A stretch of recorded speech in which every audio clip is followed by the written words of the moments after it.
communities worldwide. We broadcast diverse international content from Europe, Asia, Africa, and now right here in the USA.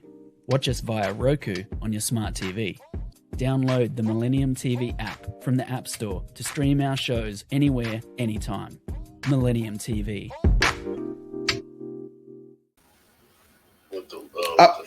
I am here today. My name is Jania Butler, and this is the New American Perspective.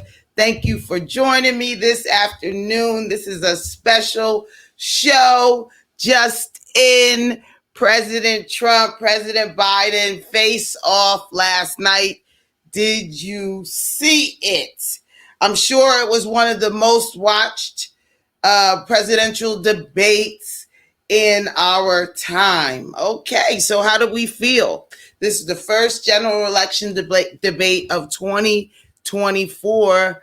What are you feeling like? A lot of people said that Biden didn't look a little, he didn't look on point. Like I said, I think this is elder abuse. Okay, I believe that if we classified this the right way, this would be elder abuse. And so what are we going to do? Are we going to pick a president that we're watching? Are we going to, I'm sorry to say, but are we going to watch him die in the next 4 years? Or are we going to choose a president that, may have got his mojo back? I don't know.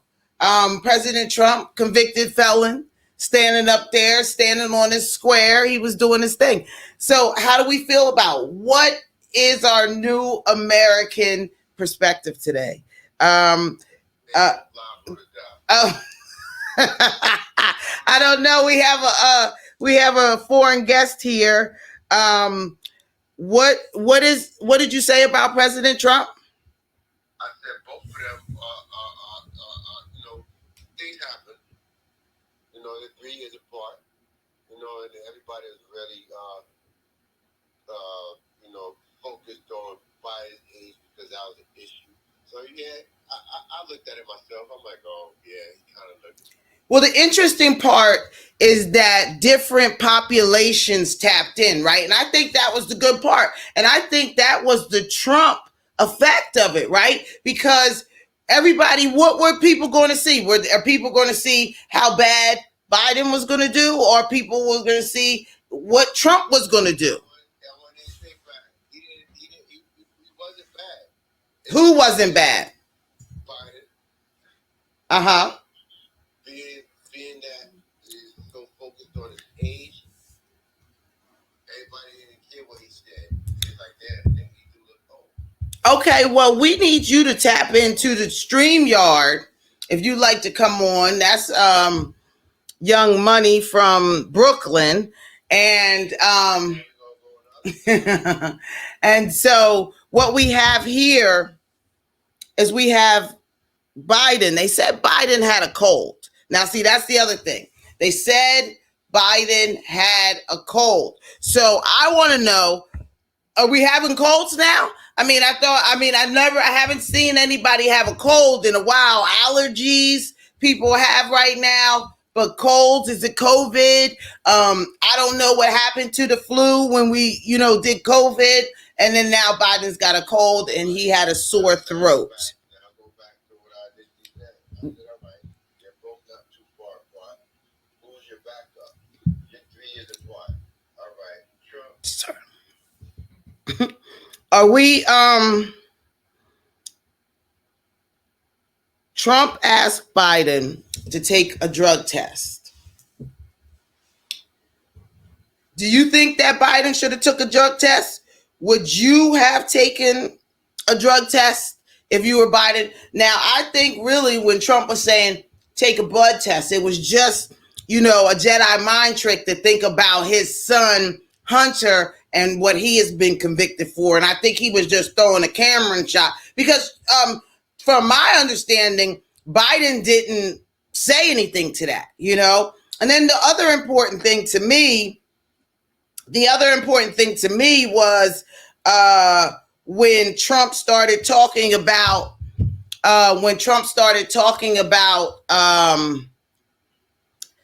the education in the Black community and the jobs and the migrants taking the jobs. I'm a big proponent of that.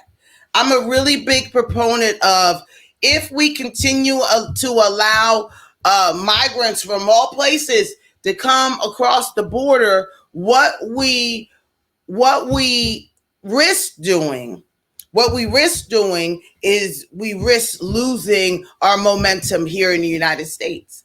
And that, like I always say, I don't think America should eat its people, and I don't think America should give a red carpet to people to coming in before we take care of the issues that we've got going on. I think the urban communities are communities where they're underutilized, and we need to utilize them on a better level, on all kinds of levels. So this is definitely the time and the place to make things happen. So we are going to have some guests come on today. We have a guest, Maurice Calhoun of Calhoun Worldwide, going to come on today. Let me just see where they are at. Where are we at? 12. Okay. So I think first we have Othello Biden that's going to come on. And Othello has a company called Xbox and Boxwave, excuse me. That's just in my mind. So Boxwave is a program for the music industry. So I want to get that perspective of his as well. And again, I want to hear your perspective. Log on to millenniumnews24.com and tell us what you want. Go on to Millennium News TV, Millennium News 24 on all social mediums, all branded smart TVs. Did you watch the debate yesterday on your own TV? Let's think about some of the other things that Trump said. Like I said, I think that he was standing his ground. He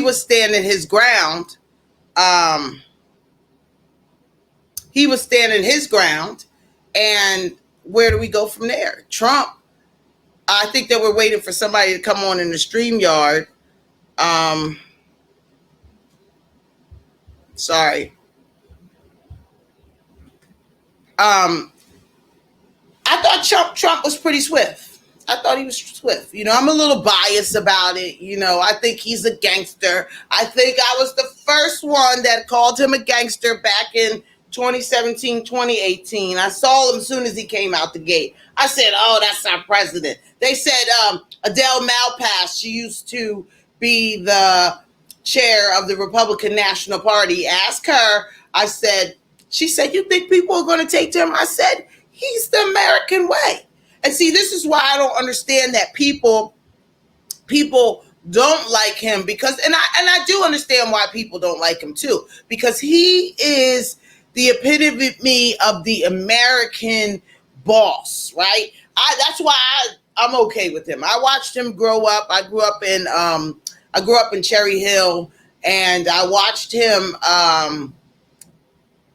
take over Atlantic City.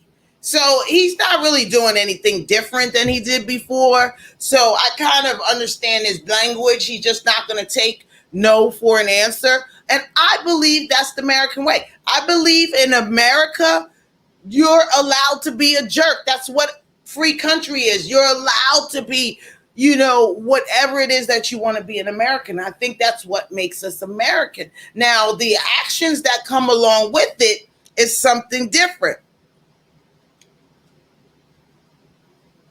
That's the actions that come up are different. Okay. So now where we got to go from here is, what are we going to do? Biden cannot make it 4 more years. Okay. He cannot make it 4 more years, no matter what you say, no matter what you try to do. Okay. He may get it. So I got a thought, and Maurice and I had talked earlier, and he talked about, well, maybe this is the plan. Maybe this is the plan to get Biden out, right? And we're hearing that all of the Democrats are saying, look, abort ship, okay? May Day. And why would you push this on us? In America, we have elder abuse laws. I think that if we looked in the book, we would see that he falls under some of this. He needs to rest. You had a great career. You put a lot of people in jail with that crime bill, and that's why I will never support you. I will never support you for that, because you disenfranchise black families. When you take the black man out of the family, you disenfranchise their whole family. And that's what you participated in. And, I forgive you, but I'm not going to give you power to be a leader over us and all of these people. Okay. So, like I said, in America, I am a citizen of the United States, and that means that I have rights. And that means that I have a right to vote. What I don't like about this election process is the part where we're not allowed to vote for who we want. As a black woman, as a black person, okay, as an individual of color, we say we're Republican, everybody goes off. So why are they trying to keep us away from the money? All the money is over here with the Republicans. Why do they not want us talking to the Republicans? Even the Democrats,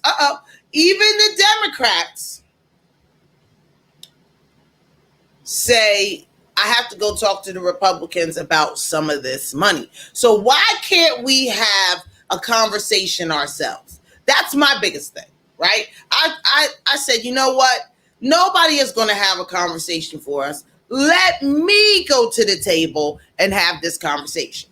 And this conversation spawned all of this. Look at the black vote for Trump. It's going up. Right now, Trump came in and it was 67-33%. He left out 73-27%. Now that's great. But don't think the Democrats are just going to bow down to this. They're not going to bow down. Let's just be clear. They're not going to bow down. Okay? At all. You take a sip. They're going to come swinging. And we already see with them saying, listen, maybe Biden shouldn't be the candidate. Maybe we should come up with somebody else. But who would they come up with? You going to push Kamala out there? If you don't push Kamala out there, right, then you say that you know that she's weak. Right? So now this is a problem. Catch-22 again. If you put somebody over her, right, you say, well, maybe we'll put somebody over her. You're going to be like, oh, your vice president wasn't strong enough to step in for the president? Y'all are making false moves here. We really have to think that. But what if that's the move? What if the move, like they were thinking back earlier in the year, is it Michelle Obama that they're looking to put in place? What are they doing? I know that, Trump, he stood his ground with the Teflon Don. He never, shirked. President Biden said, you had sex with a porn star. He said, I did not have sex with a porn star, and, what are we talking about? She got some money, so what's she doing? So we're here now. Where are we going from here, people? This is what I need to hear from you. Where are we going from here? I think we're about almost to go to a commercial, and then we'll come back with our guests and talk about where do we go from here. This is the New American Perspective. You're watching Millennium News 20, Millennium News 24 and Millennium TV 24. And we're here with you today on Friday, June 28th, 2024. And we're going over the biggest presidential debate of our time. This is the biggest presidential election of our time. So we really got to dig in on this. Again, where are we at in America if we vote in an 81-year-old man that we cognitive, like we see with our own eyes, visually see that he has some cognitive disabilities happening right now? Where do we go from here? Okay, then everybody's a little worried about Trump. I'm not worried about him because I think that he's going to keep his word on the things that he's going to do. And I was happy about how he talked about the opportunity zones. We've talked about it here on the show, how we want to expand those opportunity zones to reach entrepreneurs. Create the Black Wall Streets in America again. That's what you owe. We sit here talk about reparations, right, per individual. But reparations can go further than that, right? You can put the Black Wall Streets so people can get jobs, so people can be enriched, so we're not so far behind because of the things that have happened to us. We are far behind. Anybody that comes in, they're playing behind the crate. Now, we're in a world of survival of the fittest. I'm clear. I'm very clear. However, are we going to be fit to survive? Are we fit to survive? Where do we go from here? So I want to beg you all to come back on our second half hour here on Millennium News 24, and I have a ball talking with you every day. We're going to bring on some guests and really get this ball rolling in here. Shout out to Muhammad Noor, the owner of this wonderful station, wherever you're tuning in from. No hard work went behind to get this to you. So take advantage, tap in with us. We're Millennium News 24. We're blowing up. We're on all your stations. We're Roku, Amazon Fire, Apple, all branded smart TVs, the iOS and Samsung Android platforms. Whatever you want, whatever you need, we got it here. Millennium News 24, 24-hour network in your area, in this world. And we're talking Trump, Biden here today, and we will be back.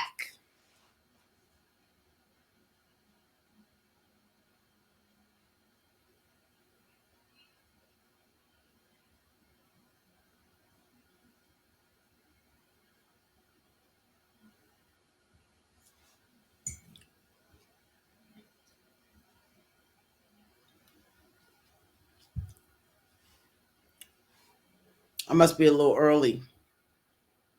But you know how I do. Come right back to it. So whenever they're ready, they can take us to break. But I don't want to stall out on you, because this debate was great to me. From my understanding, at 12:30, we're going to have the great Maurice Calhoun from Calhoun Worldwide come on. And here's the great part about Maurice. You remember there was a Black gentleman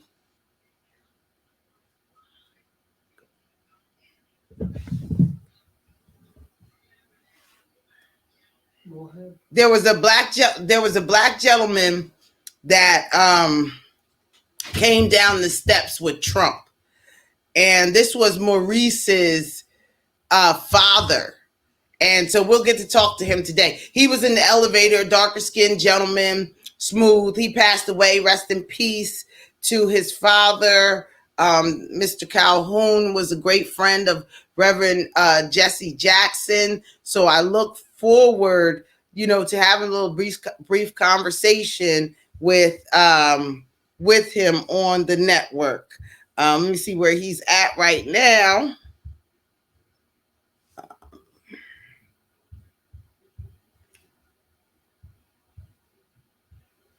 Okay, he should be coming on. And so again, look at where we've come from.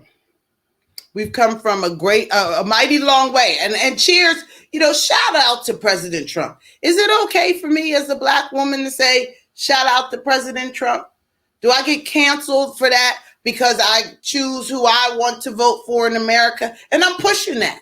because it should be no more shame for the Black Republican. Why can't I be a Republican? Why can't I talk about low taxes, small governments, and why can't I talk about capitalist society and money all the time? Why can't I do that? Am I not allowed to do that in this country? Is that what you are saying to me? Because it comes across really weird. I'm telling you. What do you think? It comes across weird to me. Is that I'm not allowed to be a Black Republican. Well, if I'm not allowed to be a Black Republican now, let's look back a little bit. Let's look back to the days of Lincoln, where it was the Black Republican and it was the Republicans who helped us, so-called, get free. Now, when we talk about this Lincoln story, and see, this is what everybody confuses, right? When we talk about this Lincoln story, let's not forget the time that it was, okay? This was a time where being Black was, oh my God, what kind of thing is this? So somebody like Abraham Lincoln taken to, they said that he had the little black woman, slave, concubine, and that he was working with her. And so she softened his heart. And then so he did something so-called for the Black people, and that was, he's in the books as he freed the slaves. But what he did was he exiled them too. So they didn't really allow them in America. So it was a catch-22. But the fact remains that they did it. And I think that we're in a similar place. I think what we're looking for in America, and I think what everybody is looking for in America is a sincere outreach from America. That's what we're looking for. Everybody wants to be touched. Everybody wants to feel good about themselves in America. That's what we want. We want to be able to chase the American dream. But how can you chase the American dream when the American dream is chasing you? That's the problem. But what do? Do we give up, throw up our hands and live it? And that's where I give it up to the Democratic Party, because the Democratic Party said, by golly, we're going to fight for the rights of the underdogs. And they made that their job. That's where they get their money. The Republican Party said, listen, we're trying to get this money in this country. What's good? We don't have time to be worried about the people who don't want to work and the people who don't want to get this money. Now, what they did was they separated us and they put all Black people into a basket and said, none of these people want to get no money. And if they do, something is wrong with them. But we need them to be the underprivileged and the downtrodden, to run this message to them, and for all of us to continue to make money off of these people that seemingly don't understand this political process. But we are waking up to the political process. That's the good part. We are waking up to the political process. And this is what we see now. But now the important thing right now is to go from here to now saying we want to work with the Republican Party, but we need the Republican Party to work with us. And we do not need the Republican Party to work with us like the Democrats have worked with us for the past 50 years. So essentially, it's a breakout party, right? We're essentially breaking the chains of the Democratic Party. We have been loyal to the Democratic Party since the New Deal with Lyndon Johnson. We've been loyal. Shout out to Reverend Jesse Jackson Sr., who has registered more people to vote than anybody in the lifetime of voting. And so Black people that are registered, thank Reverend Jesse Jackson Sr., okay? I want you to thank Reverend Jackson, the Black people that are registered. Now, the Black people and everybody else who are not registered, I need you to go get registered, okay? And I need you to go get registered now because you need to be able to vote in the November election. You need to vote in your primaries as well. But if some of us are behind the grade, we talked about Jamal Bowen getting beat out in his district. They're making fun of him because he's part of the squad. And so they say one down, I think 4 more to go with that squad. But they came out, it was they were exciting, but they were just kidding. All that was just marketing because they would still be up to what they were talking about before, but now they got their cushy job, making 85,000, and that's how much we're paying them, people, to not do what we need them to do. And that's our fault. It's not their fault. Their job right now is to make sure that we don't know what we're entitled to because they're taking all the entitlements, okay?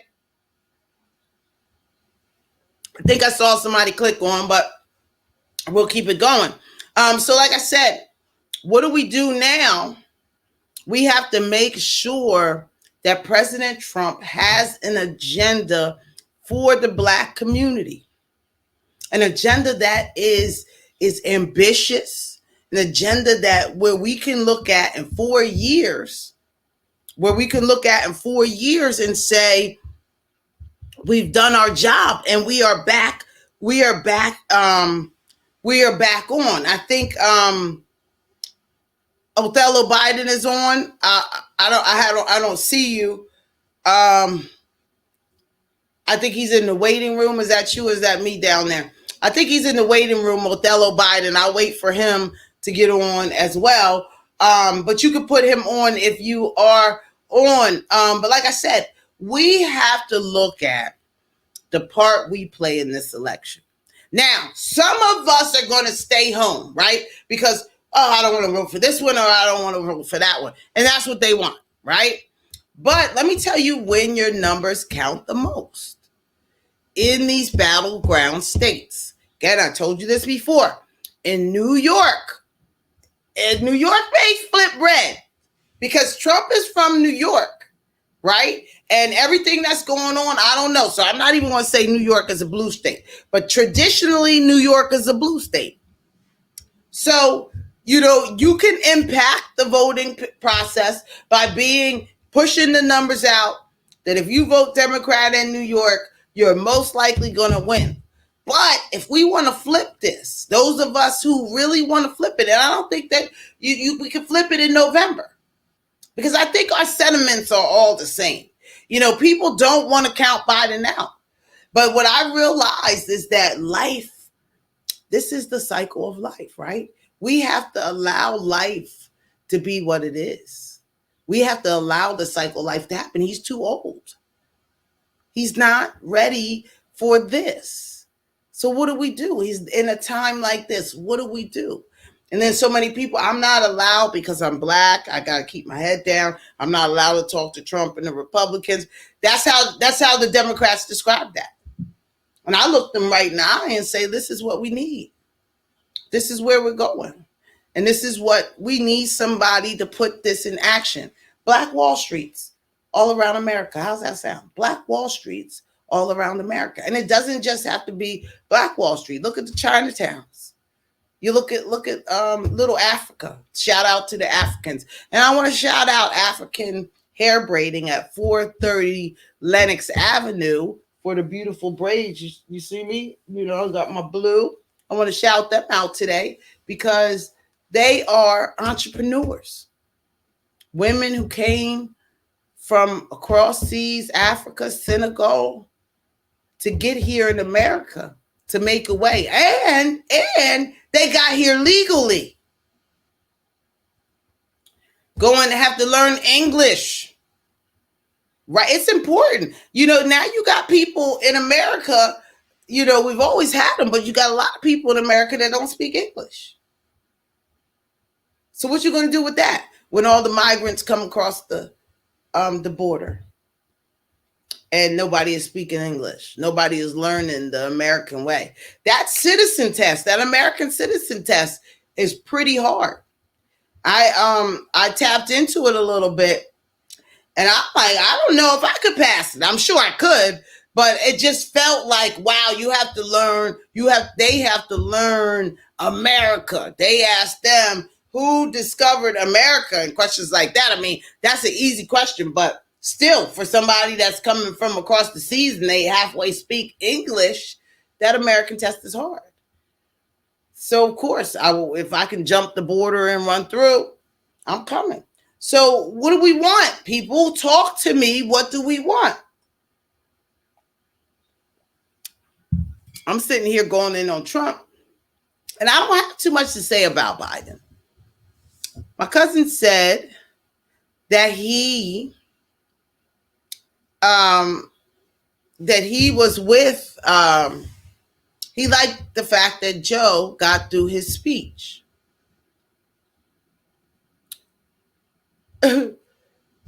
I looked at it, and so I went back and I looked at it. I said, okay, you know, whatever they got him pumped up on, he got him pumped up on something. You see the glassy black eyes?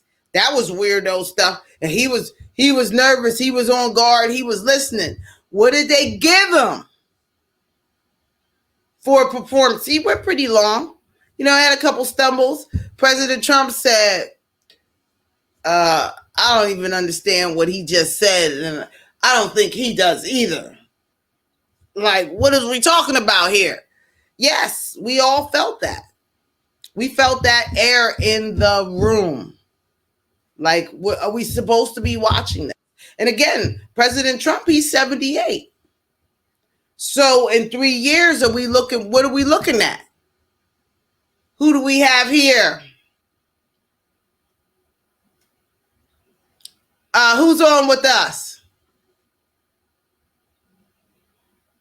Is that Othello? I'm here. Yes. Yeah. Othello. Yes, hold on. I'm going to connect in.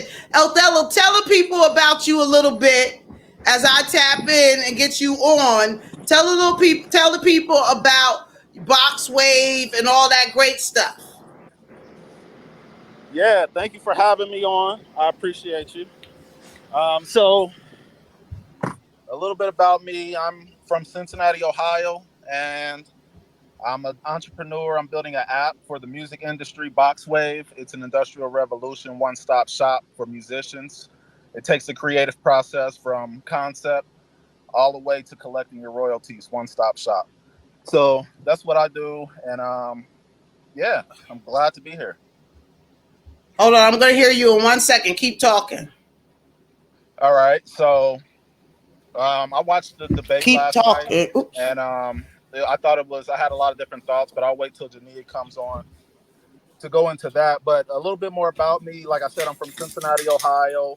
Keep talking. 1 second. I've been focusing on getting funding for my company. So, Othello, what did you think about the presidential debate yesterday?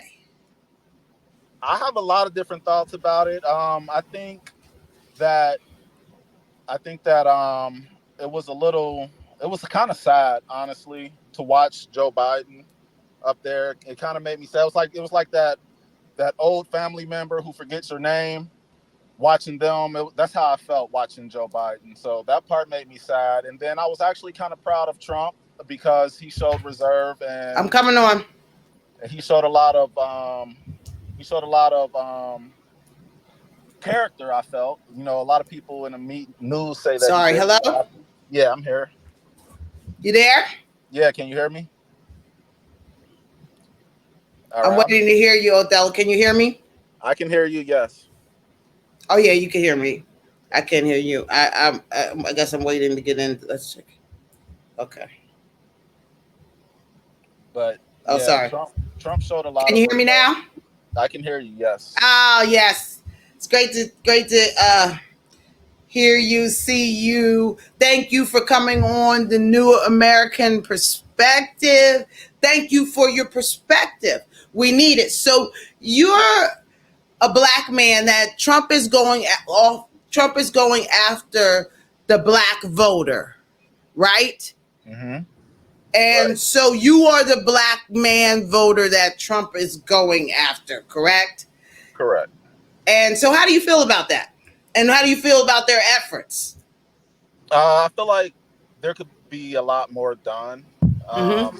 I feel like there could be a lot more intensity behind the black vote.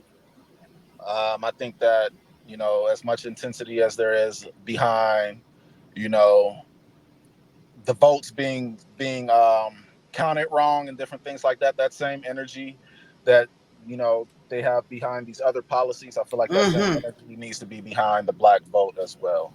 Okay. And so you are a Second Amendment supporter. Correct.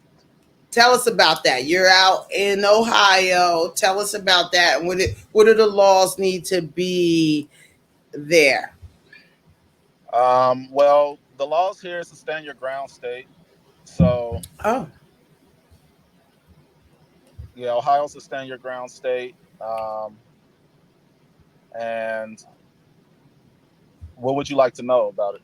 Well, how would so tell me about stand your ground. I'm a New York or New Jersey person. We don't carry guns. Okay, You so know. basically, you have the right to stand your ground in Ohio. So if someone wants to threaten you, if you feel threatened in any type of way, you have the right to shoot first and ask questions later. But you better be able to legitimately back up your threat, or you're going to jail.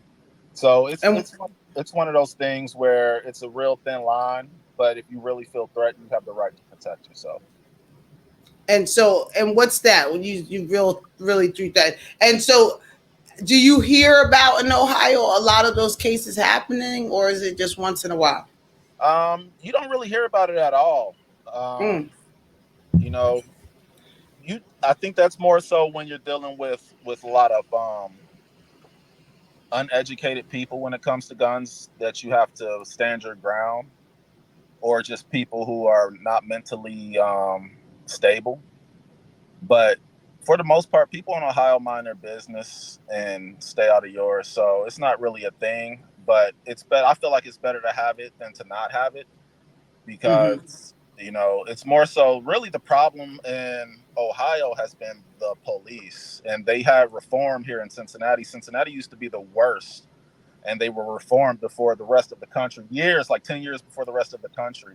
mm-hmm, And then when you had that giant mess where they were just killing black people on television left and right, that's when the rest of the country actually adopted our methods for police mm, reform.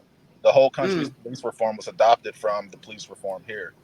So And so do you feel safer when you say that the police reform happened? Do you feel better? I feel a little bit better, yeah, because before I couldn't walk out my door and drive down the street without getting pulled over just for being black. And Really? it'd be times where I've had a cousin drive through a neighborhood. They pulled him over, took all his panels off his door, tore his seats up, and then left it like that. It's and found nothing. So Wow. And found nothing. the police crime, I call it crime because they do criminal activities. Hmm. The police crime is really bad, and it's gotten better. So I'm happy that it's gotten better. So let me ask you back to the debate. Let me ask you. So yesterday these two men jostled for our support. How do you feel? Where are you voting? Who are you voting for? Why are you keeping it to yourself? What's your thought? Yeah, I'm voting. I usually vote for the lesser of the two evils, because no one's going to be 100% what you agree on every topic. And the topics that they don't agree on, it's like which one is the one that I'm less likely to take a loss from. You know what I mean? So I'm definitely voting.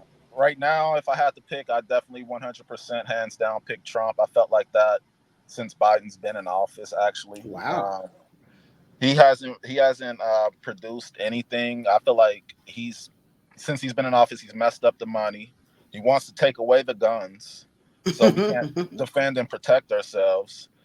And then at the same time, it's certain things that Trump is on that I don't necessarily agree with, like And what's that? like the abortion issue. I Mm-hmm. feel like you can't tell a woman, you shouldn't be able to tell a woman what they can and can't do with their body, because if you can tell a woman what she can and can't do with their body, then you can tell anybody in this country what they can and can't do with their body. Well, let's stay here for a second. I'm a woman. I don't have children. I believe that nobody should tell you what you should do with your body. But I hate the fact that in the Black community, we're peddling the make sure you are able to have an abortion, right? Where we need to, as a community, start we don't dying, we multiplying again. That's where we need to be, right? We need to go back to having some babies, kids, because numbers, this whole thing is a numbers game. And so we're going out champions saying, no, we need abortion rights. We want to kill our kids. You understand? And we're the ones that are saying, no, we need this the most because we just frivolously have sex and get pregnant. Now, for when it comes down to rape and stuff like that, completely understood. And I go for the fact that it's not a federal law, okay, but it's state by state. That's really what happened. It took it out of the hands of the federal law, Roe versus Wade. They broke that down, and the states want to work with it. And I think the states that have the most drastic no abortion rights are in states. Well, Georgia is a little tough, but most of those states, are the white people trying to get their numbers up.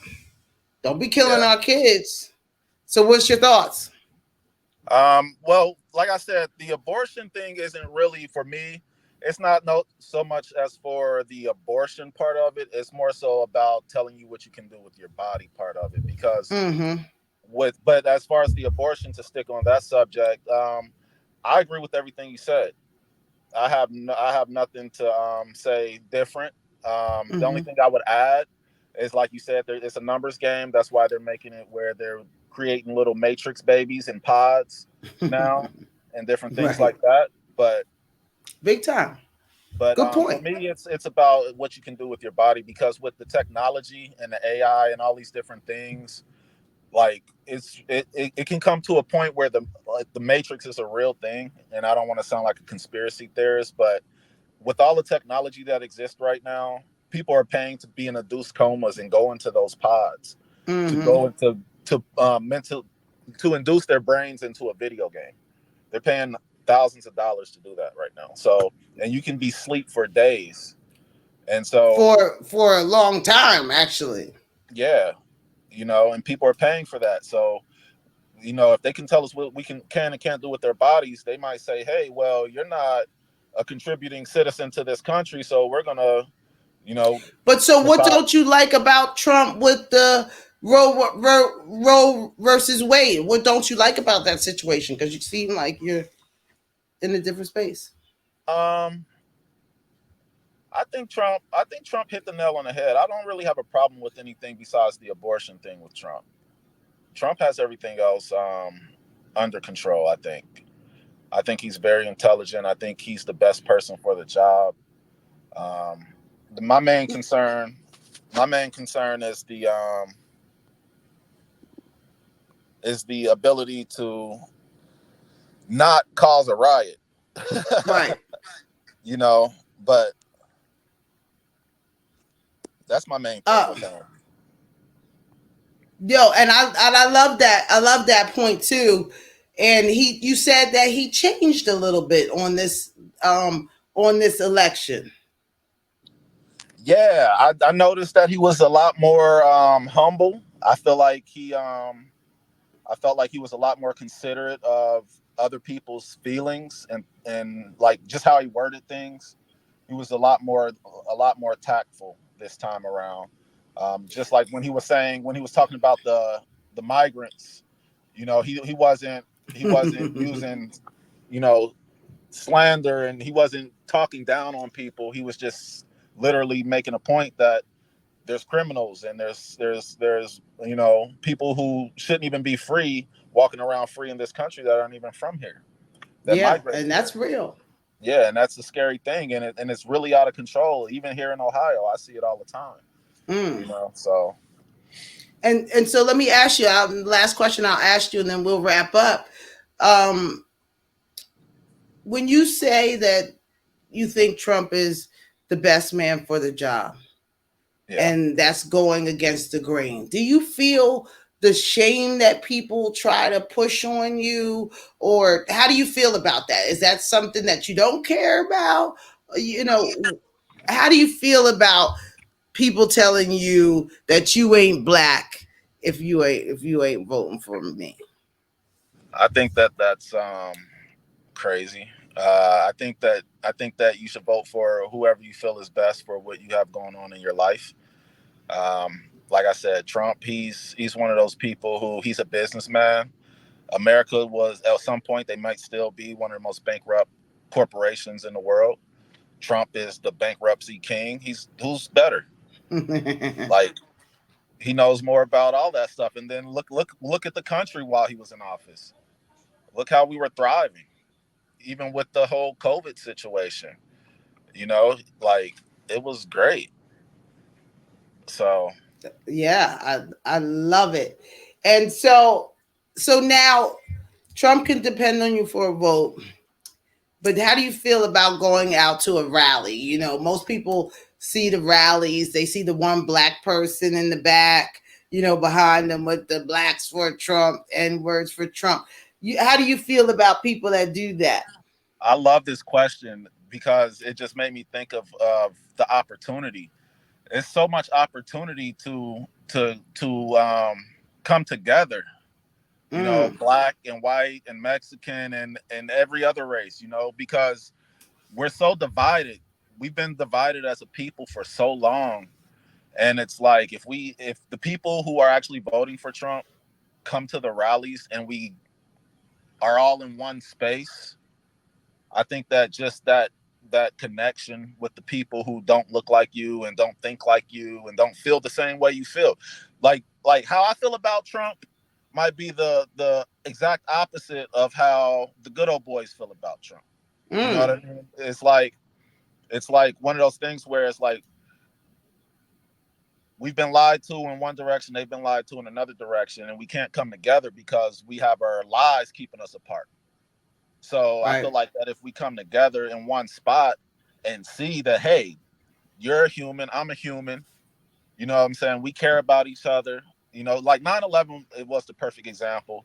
And I feel like that if we got together with people who don't agree or people who, you know, might not necessarily like the other person, come together in a room, you never met them. You don't know if you like them or not, you know? So I feel like it would be great to go to a Trump rally. You know, the more the merrier. Okay. Well, we're going to get you there, Othello Biden, Box Wave. Check him out on all platforms. And this is your new American perspective. This is Jania Butler, and we're signing out. I am a citizen. Great to see you.